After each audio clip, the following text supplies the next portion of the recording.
Hello, everyone, and welcome back to Be Like Christ for our Bible study in Esther 4. So you can download our PDF on our website if you would like it. As far as our timeline goes today, we talked about last couple chapters that Esther became queen of Persia in about 479 BC. Now, we don't exactly know how much time has passed. I think some people ask me about that. How much time has passed since Esther became queen and this plot that Haman has against the Jews and Mordecai? And as far as I know, there's not any way to say that for sure. So it could have been relatively soon after Esther became queen, or maybe even a couple years afterwards. If anyone does know of a dating system that can lock that down, maybe there's a detail in the Bible that I'm missing, let me know down in the comments section. But as far as we know, Esther became queen in 479, so that's kind of our pillar, our landmark date.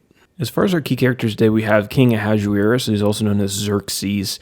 He reigned over Persia for about 2 decades. We have Esther, who is his new bride. She's a young Jewish woman who becomes the queen of Persia.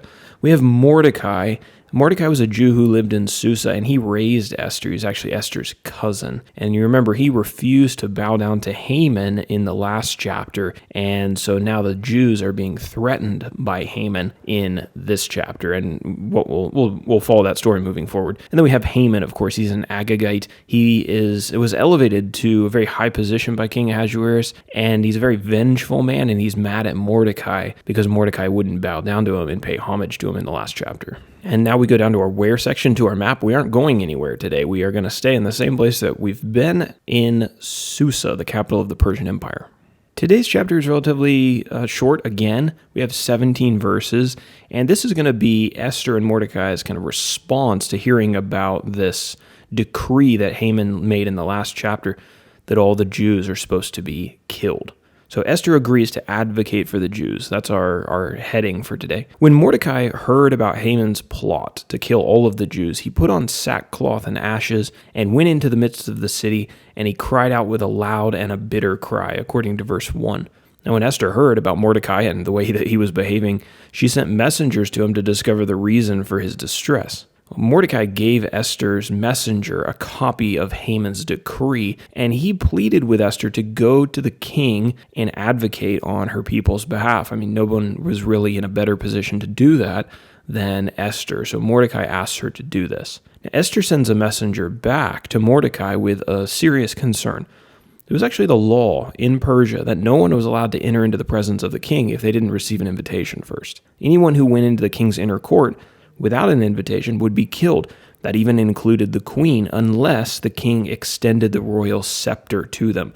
So you could go in, but you didn't know if the king was going to be in a good mood that day and if he was going to extend the scepter to you. He might be mad that you interrupted him and have you killed. So Mordecai was asking Esther to do something that could potentially have very serious consequences. Mordecai was aware of this risk, but he knew that Esther was the Jews' best chance for survival. And so he asked her to take the risk on behalf of her people and suggested that perhaps God had made her queen for this specific occasion.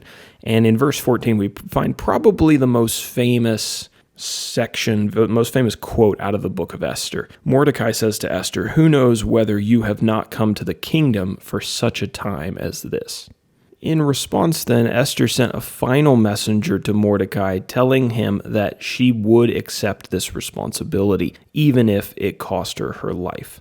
She asked Mordecai to gather all the Jews in Susa and to fast and to pray for 3 days. And she promised to fast and pray with her attending women in the palace. And then on the 3rd day, she would go to the king and make this request. So we kind of are left off on another cliffhanger here. What's going to happen with this meeting that Esther's going to have with the king? Is he going to hold out the scepter to her, or is she going to get a premature death because she goes to the king uninvited? So now let's go down and talk about our application for today, and it's this: privilege often comes with responsibility.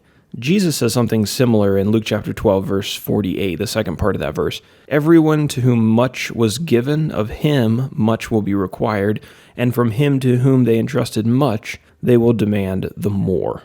When we receive some kind of privilege, our thought process should be deeper than, wow, aren't I lucky to be so blessed? Wow, it's really nice that I have all these nice things. We should be asking a deeper question, and that is, what are my responsibilities now that I have this privilege? What's going to be expected of me now that I have more than other people have? How can we use the position, the influence, and the resources that God has privileged us with to serve God and to serve others? A mature Christian is going to do more than just thank God for the privileges of his life. He's going to ask God to help him to put those privileges to work. In Esther chapter 4, we see a young woman who received a great privilege, becoming the queen of Persia. She is using that privilege to help others. Much was given to her, and she risked much to put her neck on the line for her people. So that is our summary in Esther 4. I know that you'll want to know what happens at the in the rest of the story.